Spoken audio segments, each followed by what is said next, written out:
In this last episode of this series of 90s and Noughties UK, Joe from the podcast Hallmark of Greatness joins me to play 2 rounds of Celebrity Birthdays.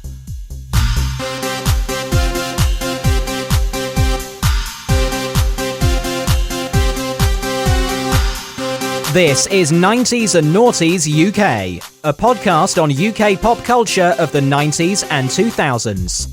If you want to contact the show, email 90sandnaughties@gmail.com, tweet us on @90sandnaughtiesuk on Twitter, or check us out on Facebook, 90s and Noughties UK.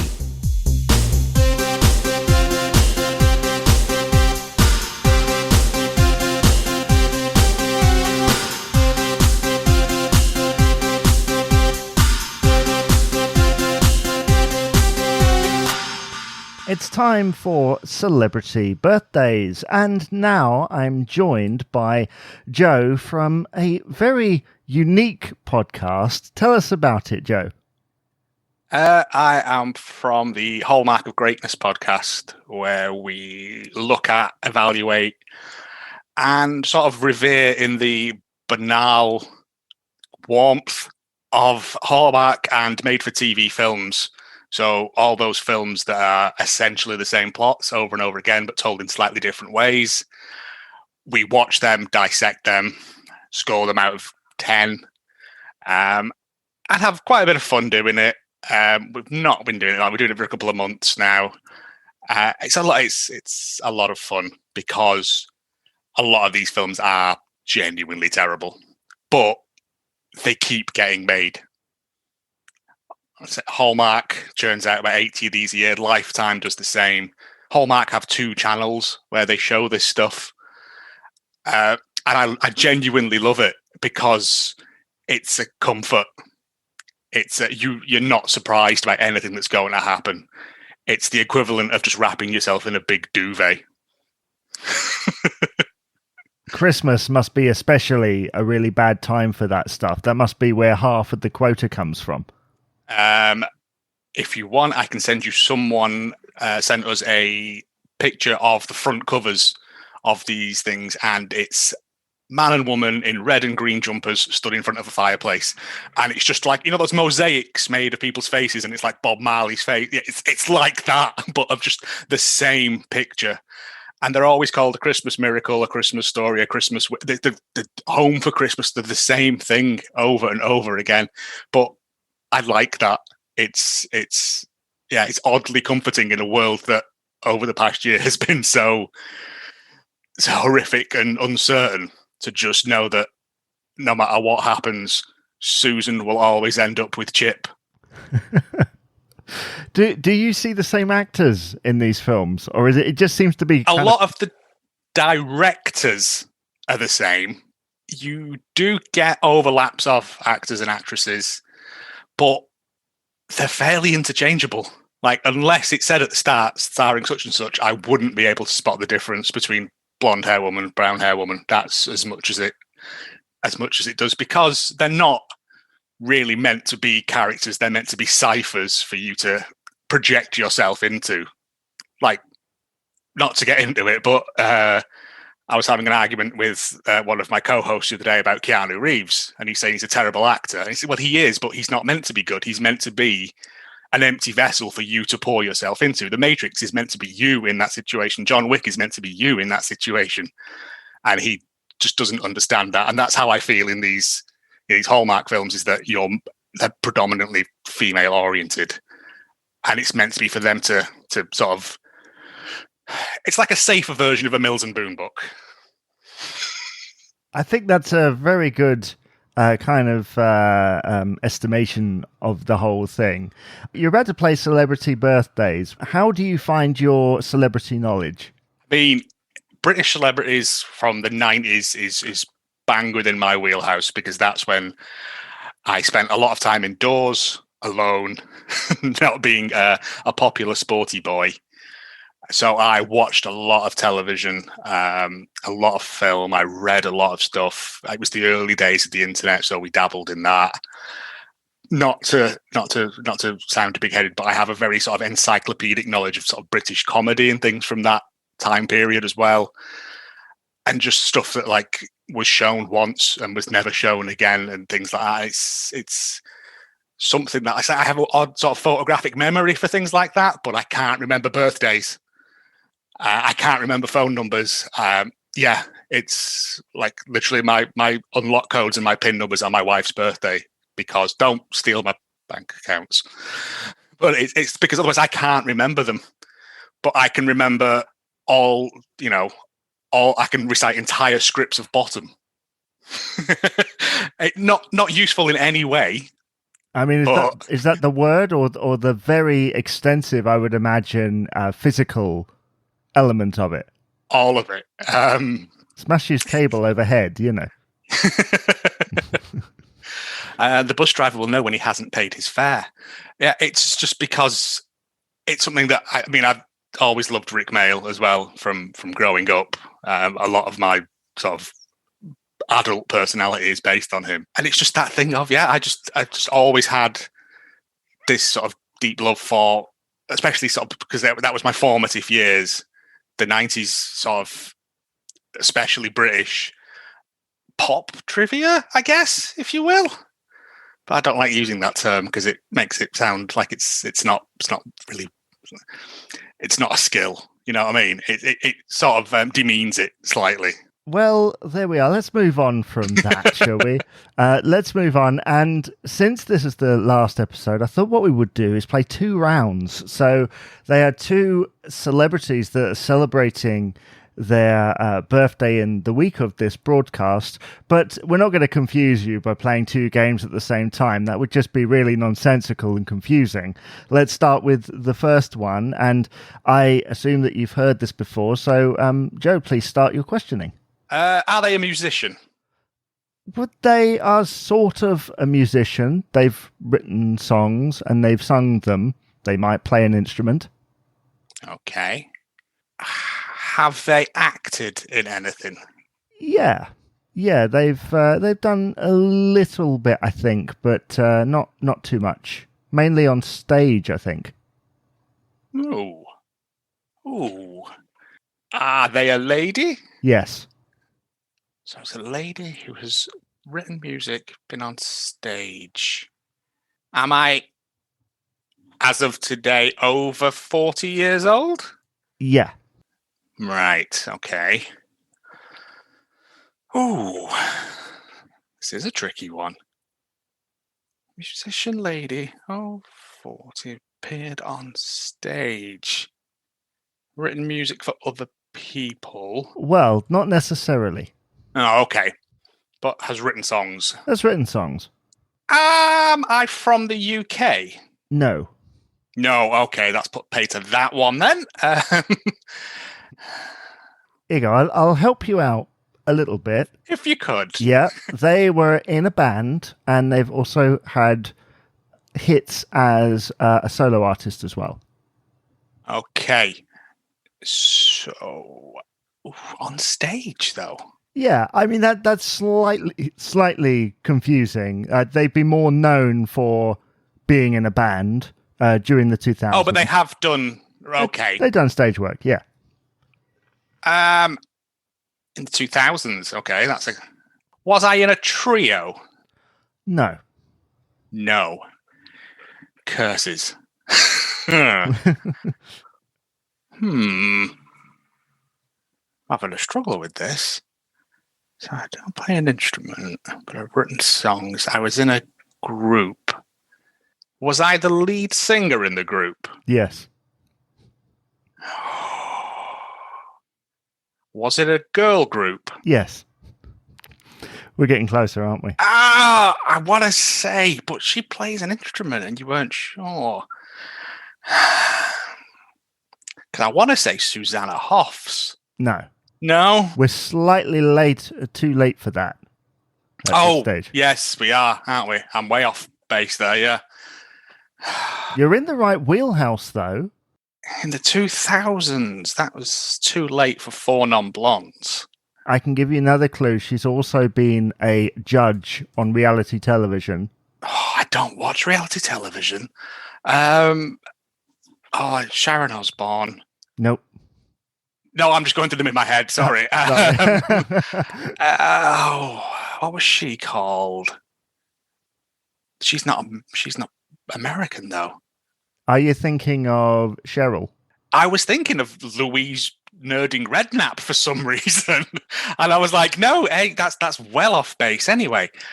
American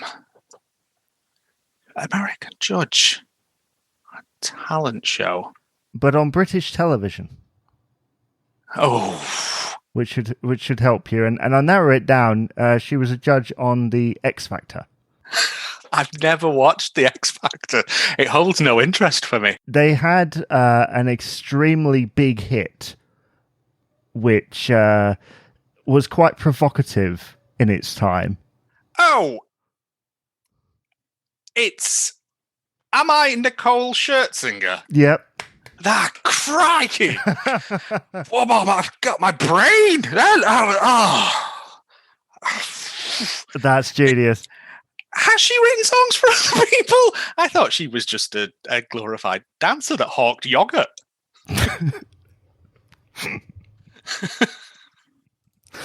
Well, in your mind, perhaps. No. So, yeah, not to take away from Miss Scherzinger. Wow, God, that hurt my brain. That I had to dig right back into the recesses there. That was fun, though. I enjoyed that. Well, you got there in the end. Yeah, it's a long, tortured path, though, wasn't it? Well, yeah, because she was in the band Pussycat Dolls, of course, and their song was "Don't Ya." Oh yes, which was quite provocative in its time. I'm trying to remember other Pussycat Dolls songs now. There was that and something about buttons. Yeah, I think it was just called Buttons. And it's not about the pantomime character, I guess. No. No, I guess not. Well, there we are. You got it after a little bit of... a lot of cajoling. Yeah. It's all right. It's fine. It's your first time playing. But yeah, Nicole Scherzinger is celebrating her birthday this week. Happy birthday to her. Now, unusually, we're going to go on to another round. So, Joe, whenever you're ready, start your questioning. Ooh.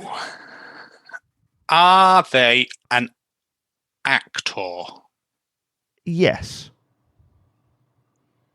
Are they British? No. No.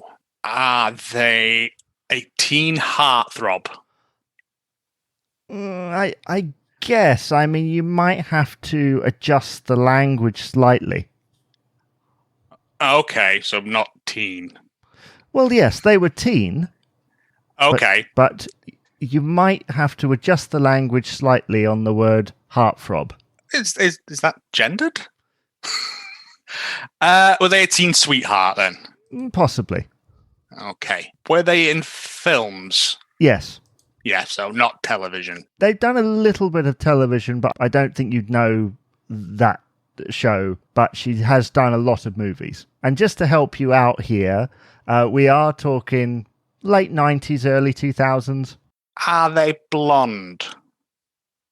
I think they've been several different hair colours throughout their career. Have they appeared in a Batman film? Not as far as I know. It was a long shot. Are they more known for comedy roles?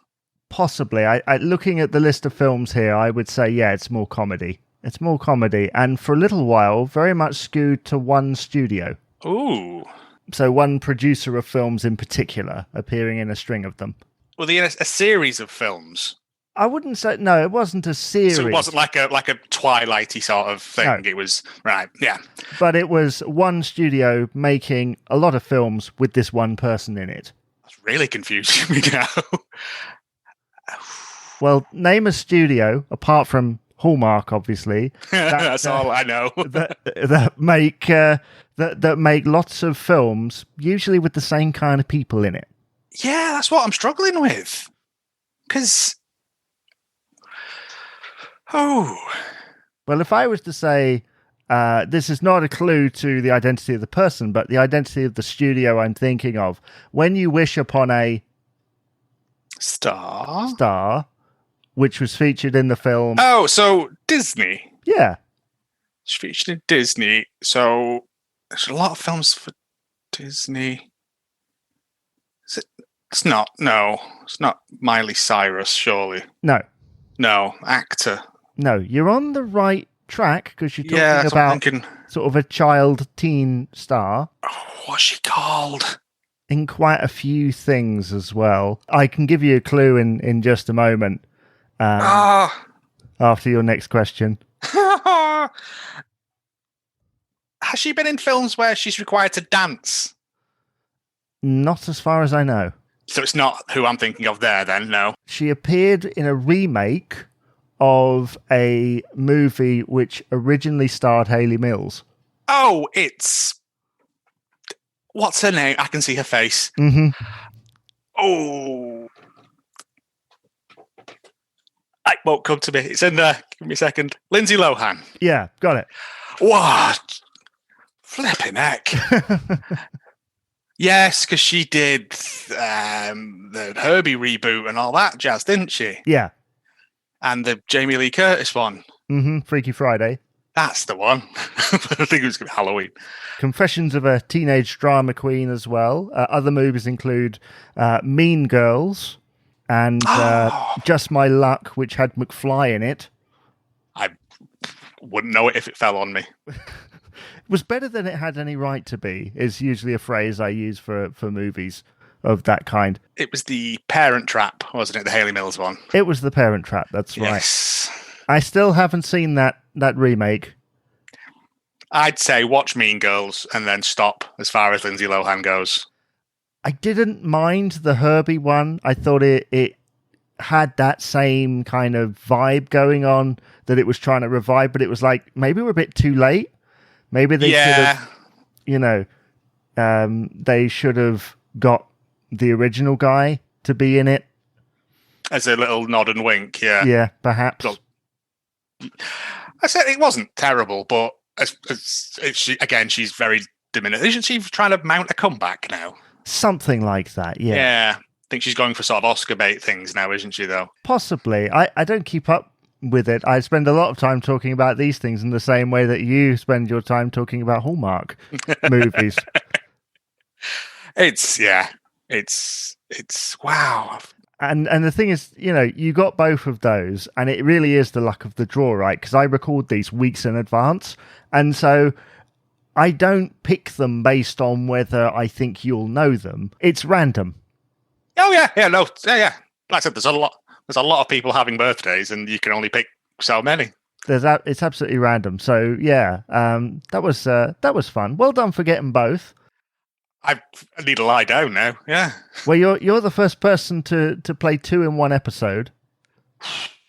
It takes it out of you. Well, I'm going to cut it down slightly because there were a lot of pauses. Yeah, I'm sorry about that. No, that's fine. That's absolutely fine. Give a plug to your podcast. Hallmark of Greatness. You can find us on Apple Music, Spotify, Good Pods, all the regular places. You follow us on Twitter at Hallmark of Great or Instagram and Facebook at Hallmark of Greatness. If you've got any ideas or films you want us to cover, any particular Hallmark stinkers that stick out in your brain, let us know because we will find them. We will review them. It feels like a penance at this point.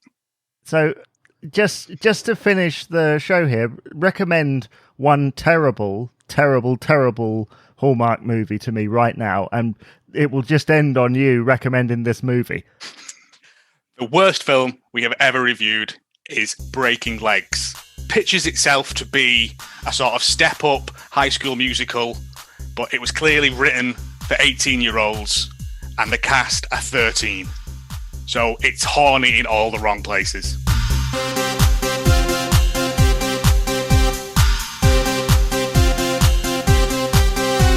Thank you for listening to 90s and Noughties UK, a podcast on UK pop culture of the 90s and 2000s. Please remember to rate, comment and subscribe on your favourite podcast provider. If you want to contact the show, email 90sandnaughties@gmail.com, tweet us on @90sandnaughtiesuk on Twitter, or check us out on Facebook, 90s and Noughties UK.